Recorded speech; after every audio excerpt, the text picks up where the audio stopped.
Love this podcast? Support this show through the Acast supporter feature. It's up to you how much you give, and there's no regular commitment. Just hit the link in the show description to support now. This episode of the House of Mystery is brought to you by Legacy Food Storage. The best way to protect your family is by being prepared. LegacyFoodStorage.com. New U.S. sanctions on Iran took effect today, 6 months after President Trump pulled the U.S. out of the international nuclear deal. The sanctions target Iran's shipping, financial, and energy sectors, all key to the country's already struggling economy. Bombs, which the FBI referred to as improvised explosive devices, were sent to the FBI's bomb laboratory in Quantico, Virginia. We're in Mexico again tonight as thousands of migrants try to find a faster way to the U.S. border. The White House says it's now getting help from the Mexican government. Breaking news out of Pittsburgh. The man accused in the shooting at the synagogue in Pittsburgh is pleading not guilty, and he also wants a jury trial. You can see he's facing a 44-count charge. In the final seconds before the Boeing 737 MAX crashed into the water, it was traveling at more than 500 kilometers an hour. All 189 people on board were killed. You've now entered the House of Mystery. Crime, conspiracy, history, and science. With your hosts, Al Warren, Mike Brown, Julie Sav, Michael Butterfield, Dr. Joseph Usinski, and Michael Hawley. Heard on KCAA 106.5 FM Los Angeles, 102.3 FM Riverside, and 105.0 AM Palm Springs.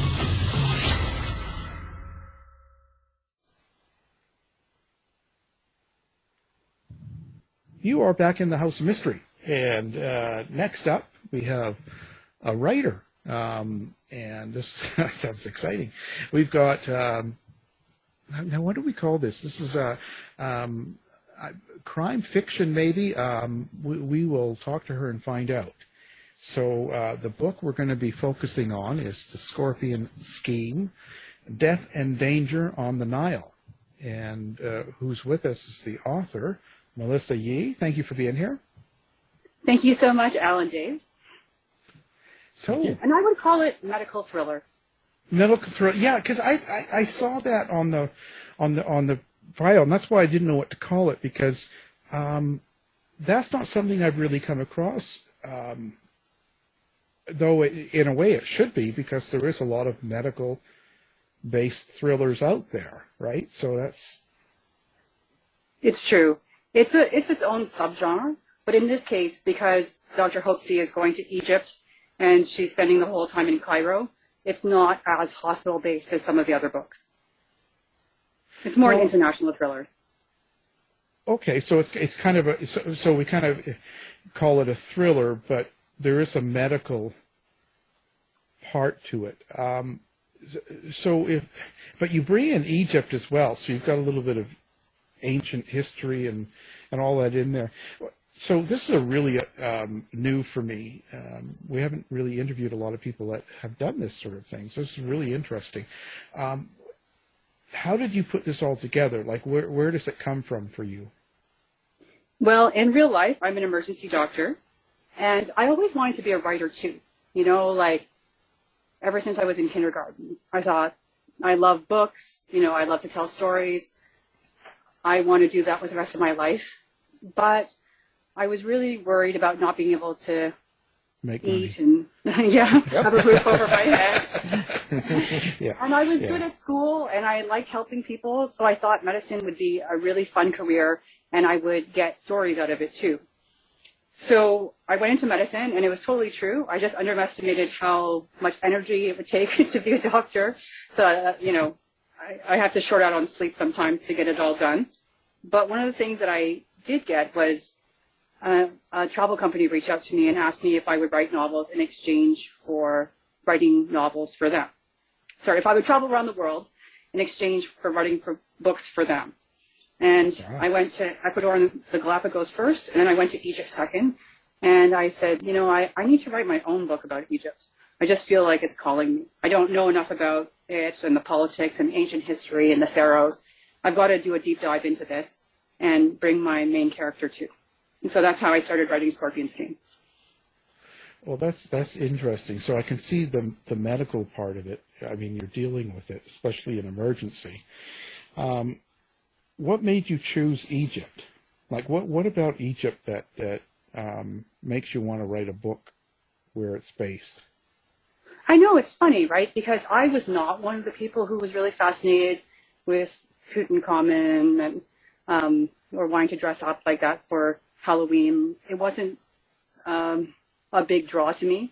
But when I went there and I was looking at thousands of years of history, like, for example, when I landed, shortly after that, we were visiting the Valley of Kings and Queens, and I was just walking into people's tombs and looking at the hieroglyphics and thinking, I wish I knew what this was saying.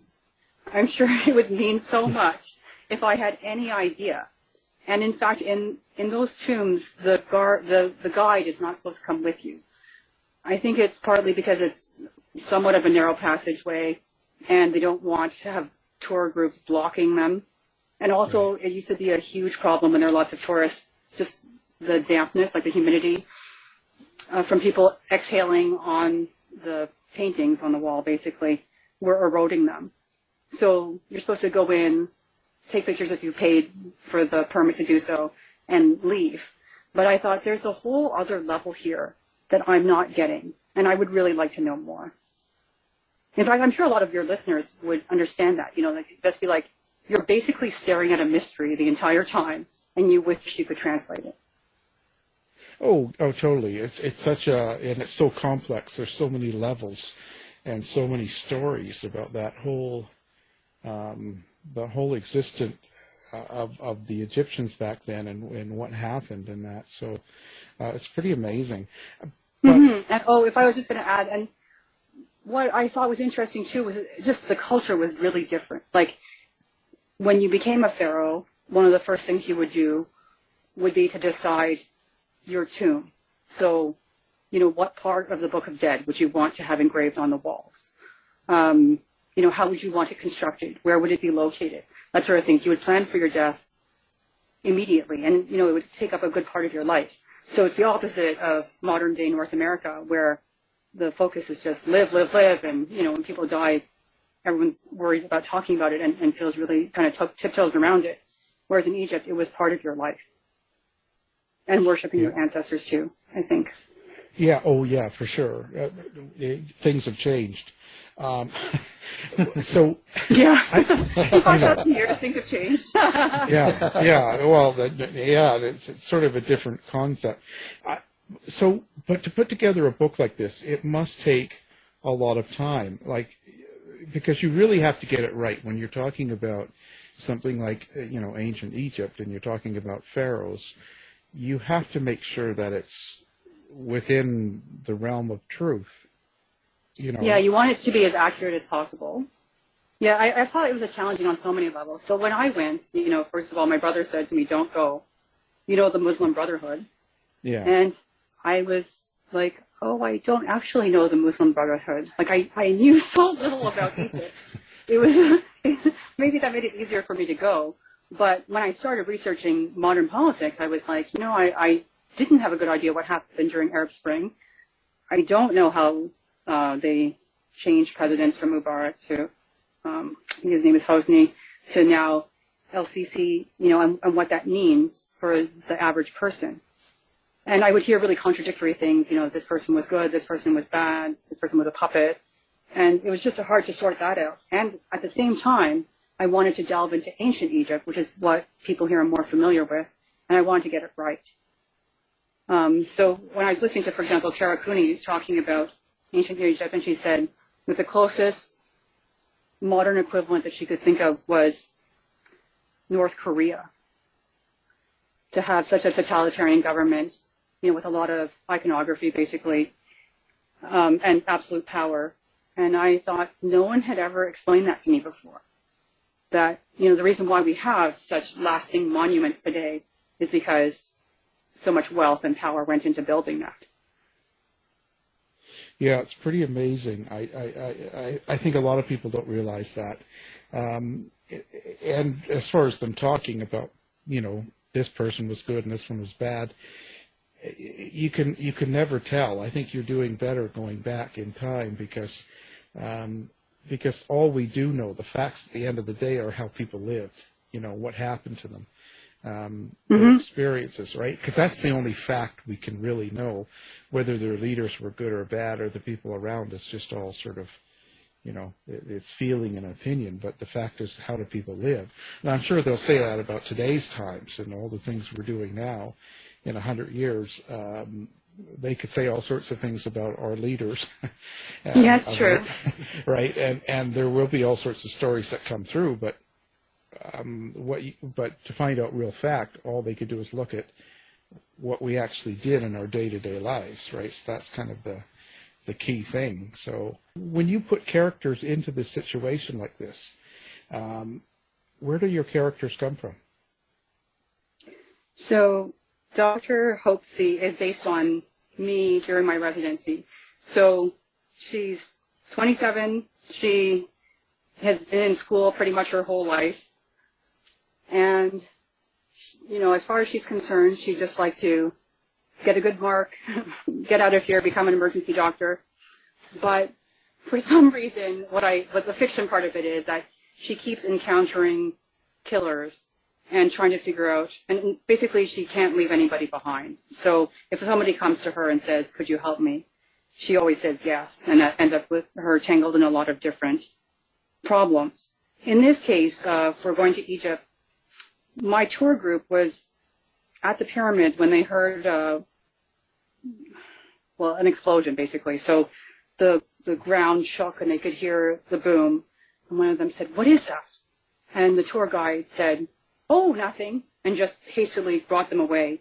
And it wasn't until later that they heard through the news that there was a bomb outside the new Egyptian museum that had taken out a bus, like a bus with South Africans. People were injured but not killed. And for myself, I wasn't there at the time. My son was having his birthday. So I was taking a later flight, and I ended up missing that bomb entirely. I also missed the pyramids, but that's another story. And when I was writing this book, I ended up rewriting the beginning to incorporate that, because obviously it's a dramatic beginning. And it does happen. It's not common, but, terrorism can be part of the day-to-day life. So when I was meeting everyday Egyptians, I would ask them, I said, wow, there was a bomb. What do you think? And one of them said to me, well, nobody was killed. They weren't professionals, so that was good. And another one said, well, you know how you have school shootings in America? Here we have bombs. Yeah. And I was like, oh, okay. So there were a lot of different reactions to it but to some extent it also becomes normalized because, it's not unheard of to have that happen. And, I hope to get in there and try to save somebody's life.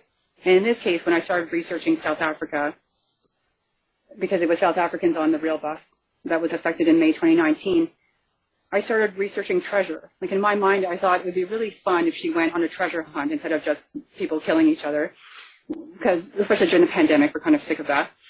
Yeah. And I found the Kruger millions. I didn't realize that there was this whole legend about Paul Kruger, one of the presidents, like one of the first leaders of South Africa, and that he might have hidden gold that would now be worth $500 million. And I was like, wow, that would be a really interesting thing for her to go off to Egypt and happen upon that. So that was the beginning of how I started writing that novel. So when would you, during this process and you're writing this, when do you know it's time that you're finished? Like with such a broad, there's so many things going on in the story. How do you know where to end it and to send it in to the publisher? I guess every book is different, of course, but in this case, I ended up cutting it short, actually. So one story that I was going to include was about a girl who was attacked on a bus. So that was a true case, and I was just going to fictionalize it and include it in my story. She survived, and she's okay.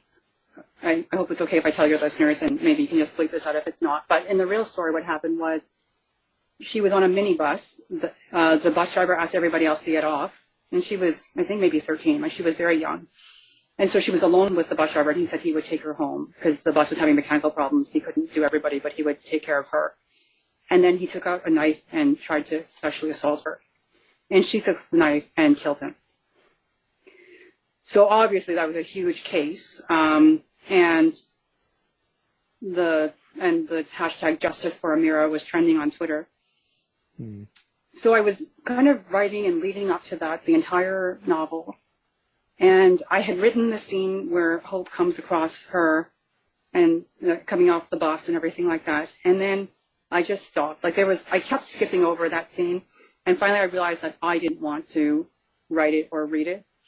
I found it too tough for right now during the pandemic and everything like that. So that scene's not in the book. So I ended up having to rearrange the rest of the book and modify the plot and that sort of thing. But afterwards I felt good about it. You know, I just wanted a more lighthearted tale. You know, in this one I'm very proud of the fact that, for example, Hope and her fiancé Tucker go out and eat shawarma, and they're walking through the night with juice dripping down their arms, and they're sipping on mango juice and pomegranate juice. And, you know, I wish I could be there with them, and I'm sure everybody else does too. So I just feel like I can bring longing and fun instead of horror. I guess you have to be very careful because you're dealing, you know, being a doctor, and you're dealing with a medical thriller and stuff like that, and also with current affairs. So, you know, like with what happened to Amir and stuff, you have to really decide what you're going to include, right? Because with the pandemic, you have to be careful about what you do with the medicine sort of thing and what's going on in the world and all that stuff. It must be a real difficult thing.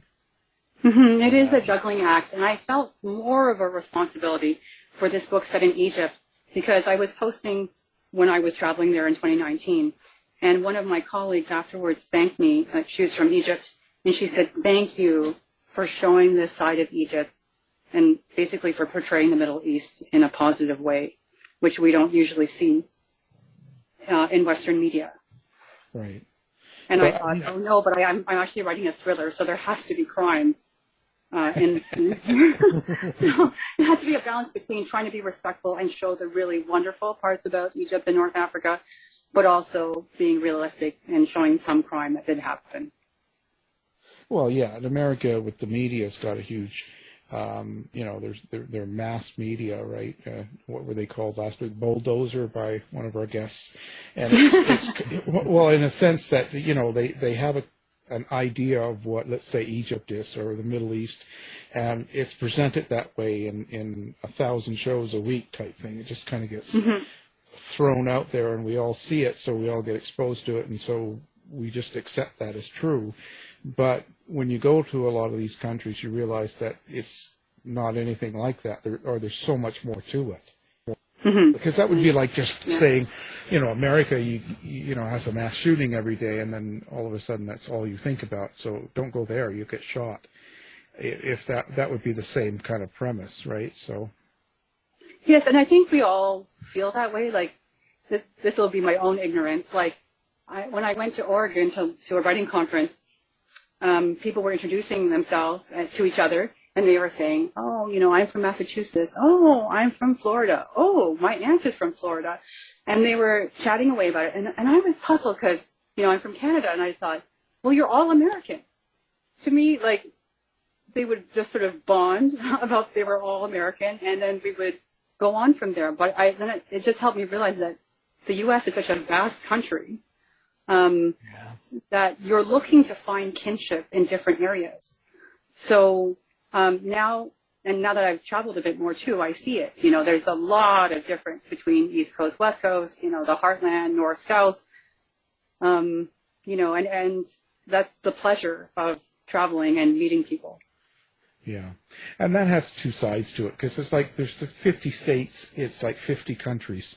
They each have their own personality and culture and style, and that works great in one side because you do have such diversity, but in the other one, it's like when times are tough, it separates people. So it kind of works both ways, which is unfortunate because it should be they're all the same. Right, it should be a bigger picture, but well.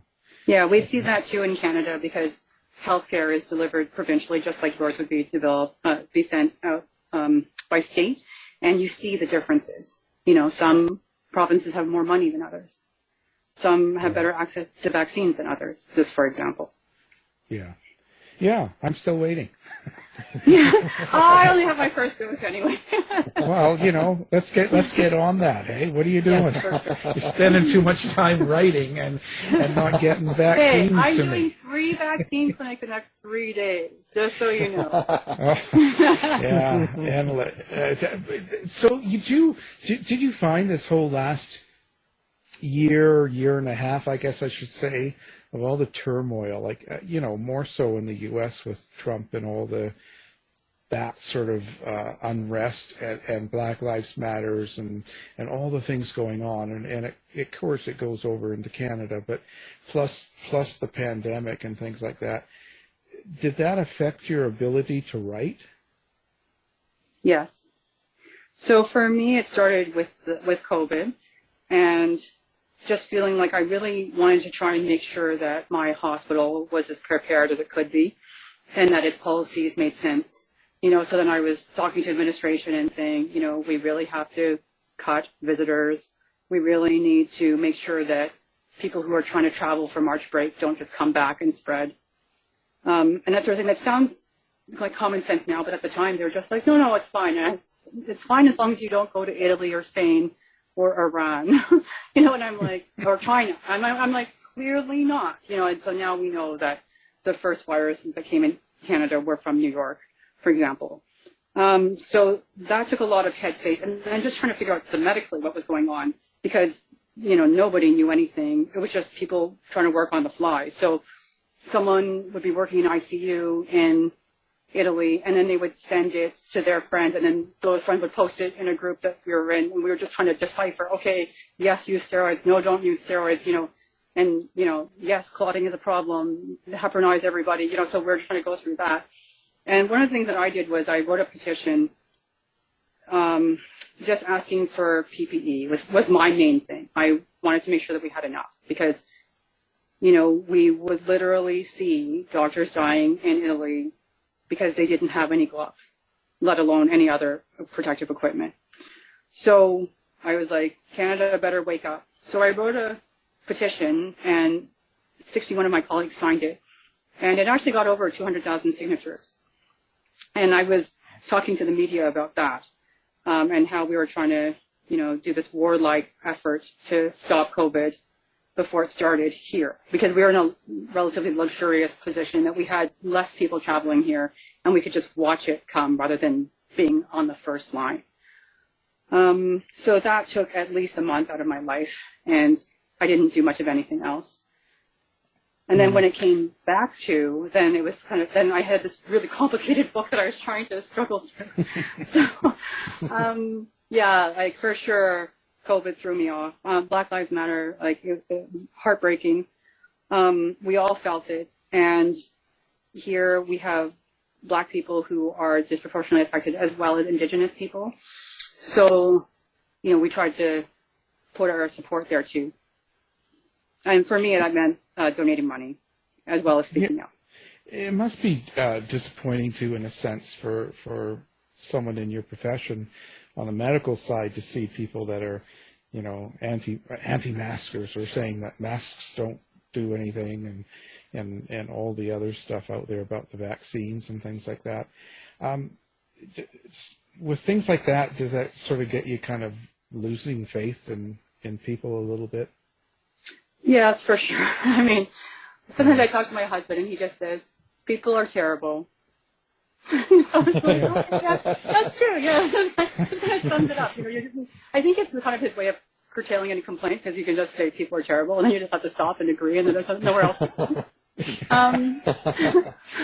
True. Well, I mean, and they can be. I mean, that's what I mean. So, because you're writing stories, and you're, maybe I'm wrong here, but I would say that the stories have a lot of feeling and emotion, and it's about relationships in a sense, right? Even though there's, things going on during, it's a thriller, but so. That's kind of, I'm tying this back to affecting you during writing. Yeah, so you're concentrating on the pandemic and stuff.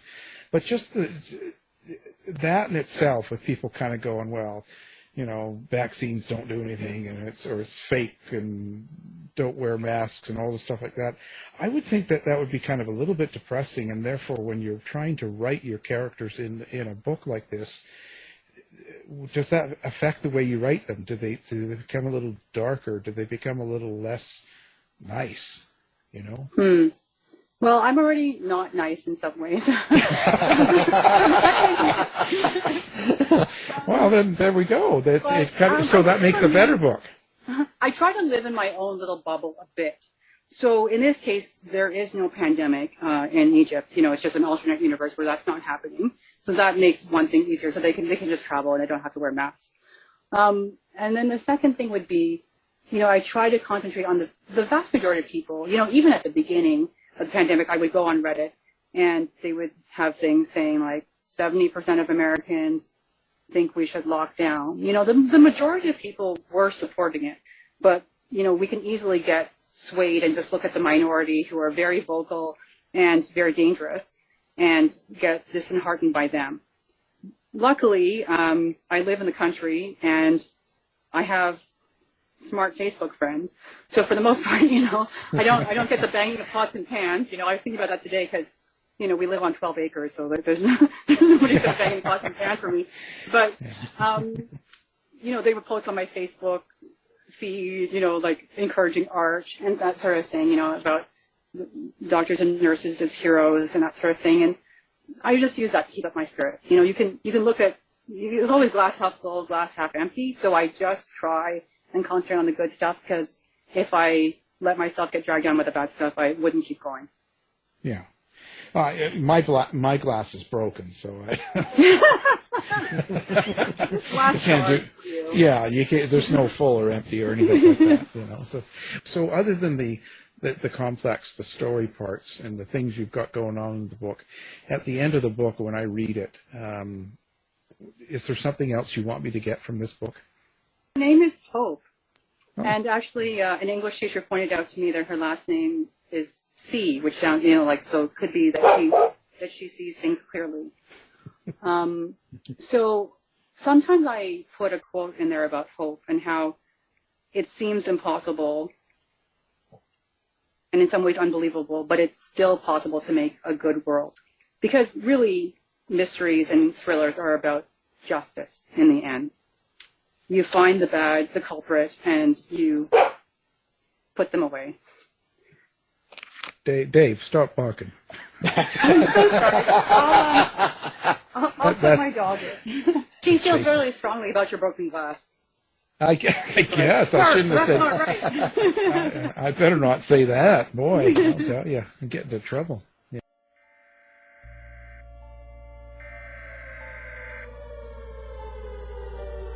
We interrupt our programming. This is a national emergency. Important details will follow. Are you prepared? Legacy Food Storage. The best way to protect your family is by being prepared.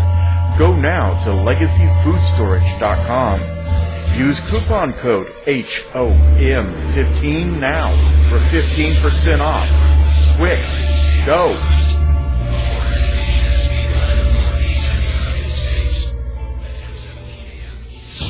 You're listening to the House of Mystery radio show. History, crime, conspiracy,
and you want to write, and you always knew you could tell stories and do all that stuff, there must have been a point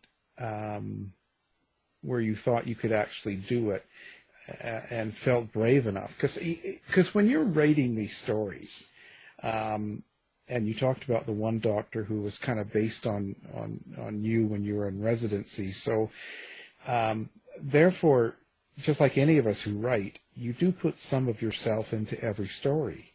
And so therefore, because we're talking feelings, relationships, emotions, things that happen, we kind of expose ourselves when we write these stories, and therefore putting it out there for everybody to see, and especially in today's world, right? You know, we've got such a intermixing social media world that it's easy to be judged. That's a nice way to say it. So, it's dangerous, even. Yeah, so when you expose something about yourself, a way you feel, the way you believe in something, and you put it in your story and you put it out there, that takes a lot of courage, I think. It takes a lot of courage in these days, especially.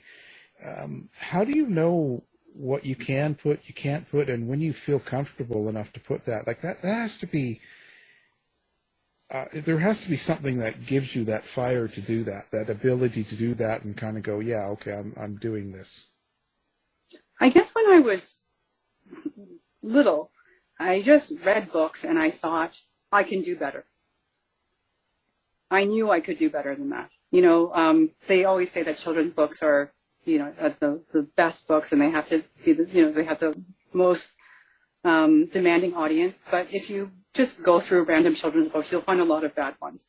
So I think that's what inspired me to just give it a try and say, I'm going to throw my hat in the ring, sort of thing. And then for the criticism, because that's what really hurts. Yeah. I think that came more later. I mean, at the beginning, when you're writing, you're just getting rejected all the time, so nobody sees it. Like they may not respond, or they might just say, alas, this didn't meet our needs. And it doesn't give you a lot of feedback, but you don't take it necessarily that personally. It's later when your stories are out in the world and you start getting some personal feedback that can really stop you. So for me, it was actually one of my nonfiction books that took off on Amazon. It was a collection of essays called The Most Unfeeling Doctor in the World and Other True Tales from the Emergency Room. And that one was so popular that a person wrote hate mail and emailed it to me. One reviewer said, I wish I could burn this book, but it's an ebook, so I can't. I was like, okay. For me, they were kind of lighthearted essays about the emergency room. I didn't see why people were getting so upset. But that just kind of cut me off. Like, I just thought, I used to pour my heart into fiction and then use nonfiction to just kind of decompress and just write, haha, funny thing happened today, with some details changed. And now I was like, man, I can't even write that without people getting really angry at me. But again, the majority of people were just quietly happy and buying it and didn't have any problem with it. But there was a really vocal minority that was furious. And I talked about it with my friends, I posted the hate mail on Facebook, and one of my friends was like, that's not so much hate mail as wine mail. Because the person, I think he just read the beginning and said that, and then I had mentioned that I was busy. And he was like, how dare you be busy? You're a doctor. You should be just glad that you have a job. And I thought, but if I wrote about how I was really slow and had a lot of downtime, did anybody want to read about that? It's just so strange. I mean, I just didn't respond. But, basically my friends made me laugh about stuff, and I got over it. And in that case, I just write about different things. So I just stopped writing nonfiction for a bit, and then I write mystery, science fiction, fantasy, romance, young adult. I write all sorts of stuff. So I just switched over until those voices faded away. And in the end, I tried to develop what Karen Joy Fowler calls the pachydermal skin of a writer, which is you put stuff out, and then people say stuff, and it just bounces off your elephant skin. Sometimes now I read reviews, and I kind of laugh. I'm just like, whatever. there are always haters. Yes, yes. But you've won some prestigious awards, and you also, I want to talk about, just for a second, Writers of the Future, because I'm trying to win that right now. And yes. Best yeah. and, Go for it. Yeah, for sure. But I was just interested in your experiences with the contest, and how long it took you to win. Yeah, that's a great story. So my husband used to, when he was my boyfriend at the time, he would buy Writers of the Future, and that's how I heard about the contest. And I was like, wow, great idea. It's only open to people who've never been published before, or have a limit of 3 professional publications before you're too professional to enter it. You're not new anymore. So I was like, that's what I want to do. And there's no entry fees. So I was like, okay, yeah, I'm going to enter. So I entered 2 or 3 times, and I got a postcard back saying, thanks for your entry, and then you didn't win. And I was like offended. And I stopped submitting. And then I did submit Skin Song, which is a story about a medical student who dissects a cadaver, but her special talent is that she hears noises, like she calls them skin songs, when she touches somebody's skin, and she doesn't know how that will be with a dead body. So I wrote that during my first year of medical school, and I was one of the winners for Writers of the Future in my last year of medical school. And when they got back to me and they called me and congratulated me, I was like, wow. And I went to so they fly you down to Los Angeles and you spend a week there learning about writing. And then they have a ceremony and they unveil the anthology, and they pay you separately for the anthology as well as the winning. So it is totally worth submitting to, as long as you don't mind the fact that it's funded by L. Ron Hubbard's estate and Scientology. And when I went there, seriously, what I liked was, sorry, what was I going to say there?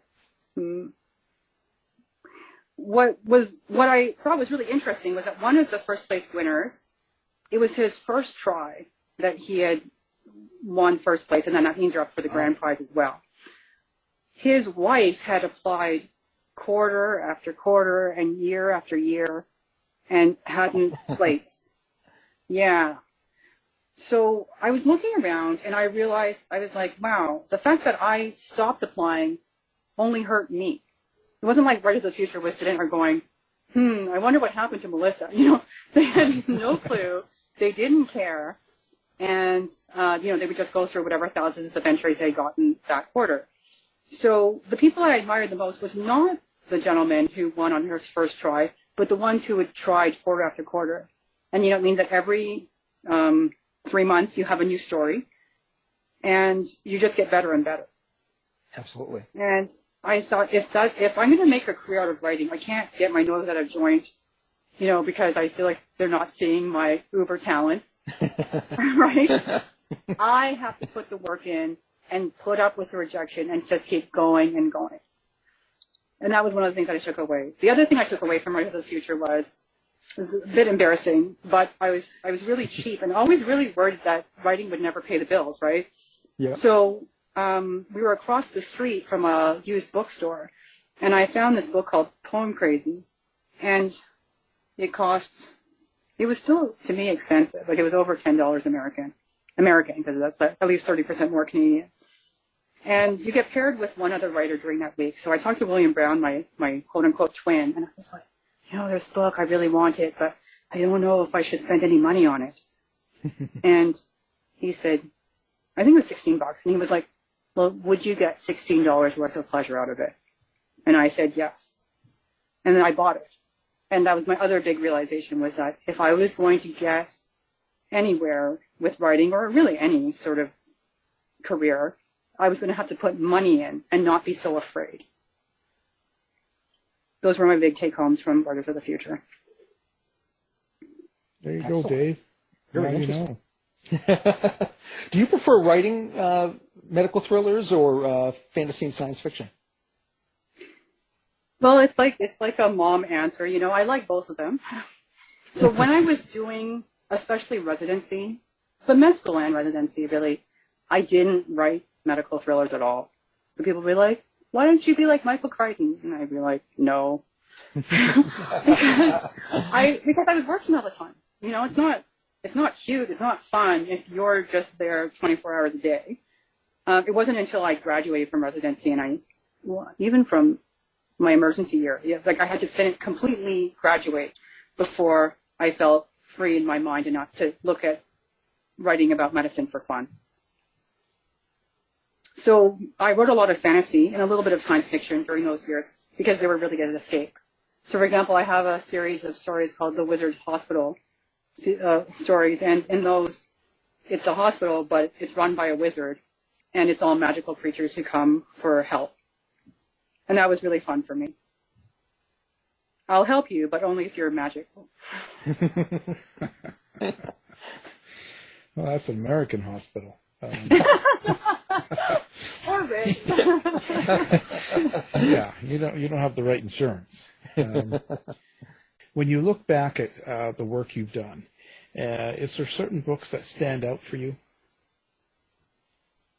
Well, the Hope C series stands out because that's the one that I'm most recognized for.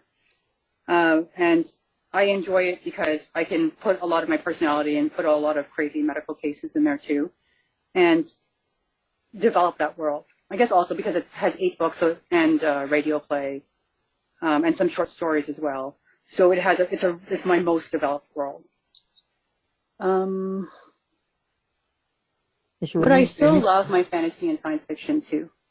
Yeah. And I have other mystery series and everything. And I can't say no to my nonfiction because I write for the Medical Post every month, and that pays some bills too. So again, I can't choose, but I can tell you my theme because I took a course with Bob Meyer, and he said, "What's your theme?" I was like, "Oh, I write across so many genres. This is impossible." And I ended up telling him that it was smart outsiders who win. So all of my protagonists are intelligent, and they're never, the cheerleader or the quarterback. That sort of person. They're always on the edge, but there's generally a happy ending because that's what I believe we all need, especially right now. I would say so. Is there any book that you'd go back and change? I have changed a little bit the beginning of Code Blues, which is the first book in the Hope C series, because the first 3 books are mysteries, so their pace is slower, they're more gentle, there's a bit more romance in there, and if you see bad reviews, it's the people who are like, "Well, I don't know what all this is, like all this love stuff, where's the mystery?" So in that way, it's a little bit tough. So I have tried to add a little bit more tension to the beginning. But that's interesting. In the end, the nice thing is nothing is set in stone. Books are mutable. Well, yeah, they're digital. Yeah. Do you ever get a writer's block? And if you do, how do you get out of it? So I had mentioned that when I was letting criticism get to my head, that did give me a writer's block. And also, when my daughter was born, I was really tired, just exhausted. I remember just emptying the dishwasher and thinking, it's a good thing I'm emptying the dishwasher and not working or writing, because this is all I'm good for. There just weren't a lot of brain cells left. So in that case, what I did was I rewrote some fairy tales. And I said, this is good. I don't have to come up with a plot. The plot's already set. I just have to, work on the character and give it a twist. And so some of the things I did was I wanted to retell Cinderella, so I researched the Chinese version of Cinderella so I could delve into that a bit. And I rewrote Snow White in several different ways. And some of them have been published in Enchanted Conversation more recently. So those are my tips. If you're really fatigued, or if other people's voices get in your head, try and switch to something else. And also be gentle with yourself. Because I've also had writing blocks when, something really terrible has happened in my life. And that's not the time that you're going to be writing necessarily great work. You really need to take care of yourself as a human being. The words can always come later, but you need to take care of yourself. which is hard to remember both as a physician and as a writer, but is really important. And again, something that we might need to hear in the last year. Well, yeah. What would you say to a new writer or a person that wants to be published and wants to become a writer, and what would you tell them the best advice is for them? I'd say welcome. It's always wonderful for people to express themselves. I don't think that people should start off thinking about money and fame. For example, like some of the doctors were joking about, if they were going to quit medicine, what would they do? And some of them were like, I'll just write a book and get super famous and make so much money. And I was like, oh, sweeties. Some of them also joked about becoming drug dealers. And I thought, yeah, that's actually, if you want the money, that's actually a more realistic thing. So I say welcome, and just make sure that you read a lot and that books are something that you really love. So not everybody is called to literature. Like I just love books. I read books every day. I have books upstairs, downstairs, digitally, physical, everything. But some people, for them it's more music or Netflix or something, and just whatever or soap making, it can be anything, but you should pick something that you really love. Some people write books because they hear that that's what you should be doing, but it should be something that you just adore. And if you do, then you do it for the love, and you just keep going and going and getting better and better. And eventually, ideally, it's like what somebody told me about acting. At first, it's like getting on a bus, and the bus is so crowded. And you're just fighting, you can hardly squeeze in, and there's no seat for you, and it's so stressful. But as the bus keeps going on, and as you get better and better, people get off, people get on, there's a bit more room, and you find a seat for yourself. Or you kick the driver out and drive the bus off the mountain. Well, sure, there's always an option, like mass suicide and homicide. I'm writing true crime, real events. I write about murder, so I'm throwing them off the bus. Just immediately speed, but off a cliff. Okay, there you go. Yeah, you throw them off the bus, or if you can't get them off fast enough, that's when you put the brick on the gas and jump out and let it go over the cliff. Then no more competition. Okay, yeah, just let them all die. Okay, yeah, got it. No more. That's true crime for sure. Yeah, no more writer competition there. I'll tell you. Actually, if I could say something semi-seriously there, that is something I had to learn, and just total honesty. What, driving a bus? No, I wish I could. No, it was that I was always super envious of other writers. I would act happy if somebody said it, but I didn't feel it, Yeah. And I realized that was holding me back as well. That, it's more a rising tide lifts all boats, and you can help each other. And wasting time on envy and jealousy, that's just going to sink you in the end. So how do you get over that? But how did you get away from feeling that way? Like if let's say you're writing. I like to interview people, like what you do. I just feel like, okay, let's talk about jealousy. And then I would file it away. And I just like, okay, all right, if I can try this and that. But I think more what I saw was just that people help each other. And that helped too. And also realizing that your audiences aren't all the same. Like my audience tends to be different. I think intelligent and not wanting just the same rehash of the same books that they've read before. But the vast majority of people want to read the same books over and over again. So if you realize you're not all directly competing for the same readers and the same dollars, that you can just be friends and trade tips and stuff, it's a much easier way to live. Yeah, because my readers can't read. So they listen to the podcast. yeah. They just buy the book because that's what they're supposed to do, and they can't read. That's you know what? I'm actually okay with that. If they want to buy it for decoration or just to support me and stuff, I'm like, thank you. That's awesome. Buy it and burn it. I don't know. I'm terrible. Who are your inspirations then? Who sort of influences how you write? I always think of Christine Catherine Bush first. So she and Dean Wesley Smith teach originally in Oregon and now they're in Las Vegas. And what I love about her is that she writes in all different genres. And like, so for example, she had a lot of success with one series, the Smokey Dalton mystery series, under the name Chris Nelscott. And so I was like, wow, don't you want to just double down on Smokey and that's where you're going to go? And she said, no, I really need to write one of my sweet romances after I finish every Smokey Dalton book.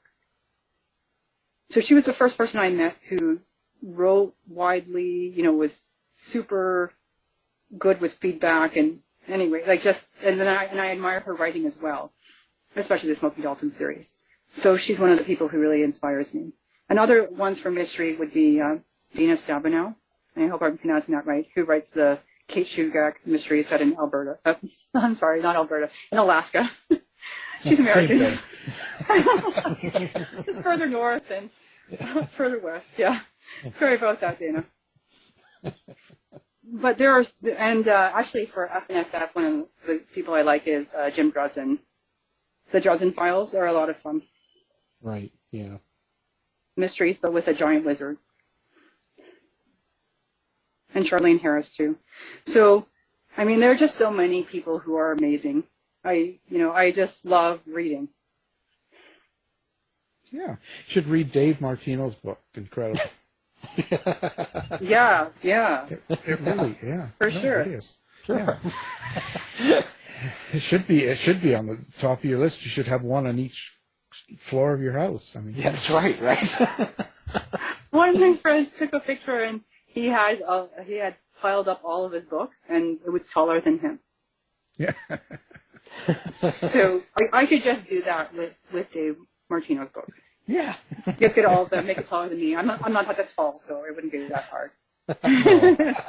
Yeah, I'm the same. Yeah. I'm very short. So. Very short. Very short. Yeah. Short. Are you 5'2" though? Cause I am. Are you okay? 5'2.5", and I need that half. Yeah, I would tell people I was 5'2.25", and they would always laugh at me. I'm serious. I'm like, it's 158 centimeters. It's an extra centimeter. That's a great height. It sounds so big. It does. 158. Actually, just converted to metric, you know. Yeah. Especially in America, they go, "Wow, she's 158. That must be tall." Mm-hmm. I just pound all of the people who leave bad reviews. Yeah. Well, we can't worry about those. So, how do people get a hold of you? So, you have a of course, Facebook page, but you have a website as well, and. Yeah, so my Facebook page is Melissa Yee Ennis. And so Melissa Yee is a pseudonym that I use, and then also YUAN-INNES. And I have my website where if you subscribe to my newsletter, you get a free Hope C novella. So please do that, and that's at www.myi.ninja. So that's easier to remember. And I'm also on Twitter at Dr._Sassy. Well, there we go. Now, we're going to have that up on our website as well, so people that are listening can go and find you one click. And please send all of your hate mail and bad remarks there. Not to the station and not to us. We're here for the good, and Melissa loves all of that stuff. She just lives for it, okay? So. Me and my pachydermal skin just love it. That's that's what you have to make it in writing. You're going to write for forever now? Do you think this is something you want to do now, as far as you can go? For sure. I just told somebody I'm going to write until I die or I lose my marbles. Well, I was going to say in the medical profession, that's not going to be long, right? I mean, it must be insane. The timeline's getting shorter. Yeah, it goes fast. Well, it's certainly been a pleasure. We've enjoyed your company for the hour, and of course, the new book, The Scorpion Scheme, and that's Death and Danger on the Nile, is the new book by our guest, author Melissa Yee. Thank you for being here. Thank you so much, Al and Dave. Thanks, Melissa. Thanks, guys. To find out more about our show, guests, or to listen to past shows from our archive, please go to www.houseofmysteryradio.com. The mission has been completed. The end! By George, he's got it! It is the end! I'll see you. If you're lying to me, I'll be back. This has been a production of Something Weird Media.